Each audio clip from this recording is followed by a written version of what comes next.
Two companies worked the same conference last month and both left with about 100 leads. But the very next morning, one of them already had every lead sitting in their CRM, enriched with follow-ups going out and a couple of meetings already booked. The other one, a spreadsheet in somebody's inbox that nobody ever opened. Same event, same leads, but one of them walked away with a pipeline and the other let it all go cold. And the team that won didn't have a bigger budget or a nicer booth, they were just prepared better. So today, I'll walk you through exactly what they did, the 6 things you can copy on your next conference, and the one step in the middle that quietly decides whether any of the others matter. And here's why this is worth getting right. A conference is one of the most expensive things you're going to do all year, because between the booth space, the travel, your whole team off their desk for 3 days, and all the swag nobody asked for, it adds up really fast and it can easily get to tens of thousands of dollars for a single show. So a few months later, when somebody in finance pulls up that number and asks you what you actually got for it, you want a real answer. And the good news is that almost everything that decides that answer happens before you ever show up. So let's build it step by step. The first thing to decide is what a win looks like for you before booking anything, because most teams measure a conference by how busy the booth was and foot traffic, which is a complete trap. Busy doesn't mean valuable in this game. So pick a number that ties back to revenue, like for example, qualified conversations or real opportunities. And the simplest way to set it is to work backwards from the cost. Look at what the show runs you, figure out how many deals it take to make that event worth it, and now you've got a target that the whole team can really rally around. Because if you can't say it in one sentence how this event moves a number your boss cares about, you're not really ready to book it yet. The real work isn't the week of the show, it's the weeks leading up to it. So early on, you lock your goal, your budget, and who's going, and you book the travel while it's still cheap. A few weeks out, you nail your messaging down to one thing you want people to remember. After they leave your booth, they don't want the whole product line, just one clear idea. Then you start lining up meetings, and this is where a lot of teams get stuck, because you usually can't just get the attendee list. So you work backwards instead. Look at which of your target accounts are going, who's speaking, who's posting about the show beforehand on LinkedIn, and reach out to book a time before you even get there.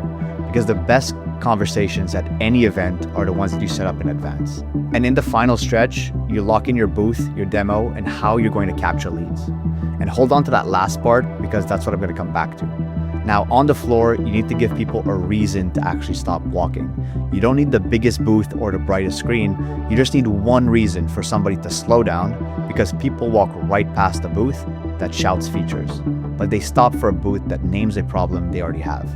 So lead with a problem, not the product. The line that works usually pairs a pain with a payoff. Something like turn every badge into a lead your sales team can actually have actions on. One promise, readable across the aisle. And then give your team room to stand and talk, because to be honest with you, I've been in cramped booths before with furniture and nobody goes into those. So get that right and you've earned the conversation, which brings us to the step that decides whether the other 5 even matter. Step 4 is how you actually capture the lead. And this is where most of the money leaks out. So picture day 2. The floor's packed, your reps in a great conversation, and then they reach out for like a paper form, or they grab like a blurry photo of a badge they'll probably never read again. And by the time they get home, half the details are gone and the lead just sits in a notebook for a couple of weeks before any follow-ups, if any, happen. So instead, give your whole team one simple way to capture every person the moment that they meet them. They can scan a badge, add a quick note, and what they've talked about, and turns into a full contact into your CRM right then and there, already tagged with the event and the rep who met them. And that's what we build at Wave Connect, and it's exactly what we do. It reads any badge,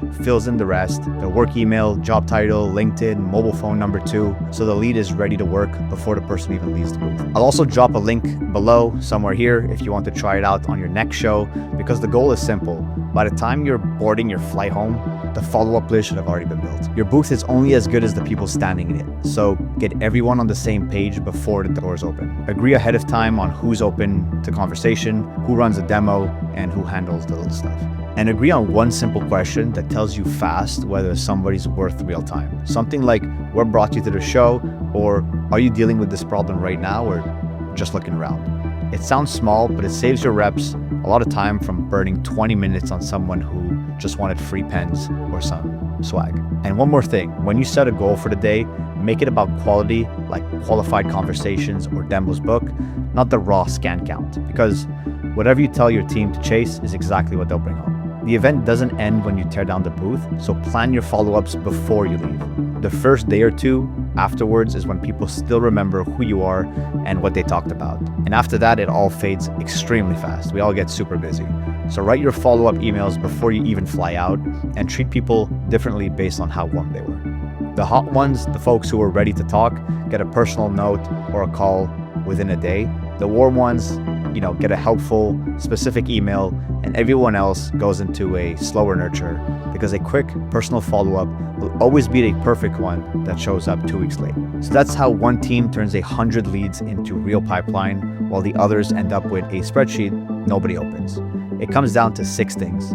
Start with the outcome you need, work backwards from the date, give people a reason to stop, capture every lead the moment you get it, get your team ready, and follow up while it's still warm. Do those 6 things and your next conference stops being a cost you have to defend and starts with a channel you can actually count on. If this helped, subscribe because I break down one field marketing problem like this every single week. And I'd love to know in the comments what the next show you're planning is. And yeah, see you in the next one.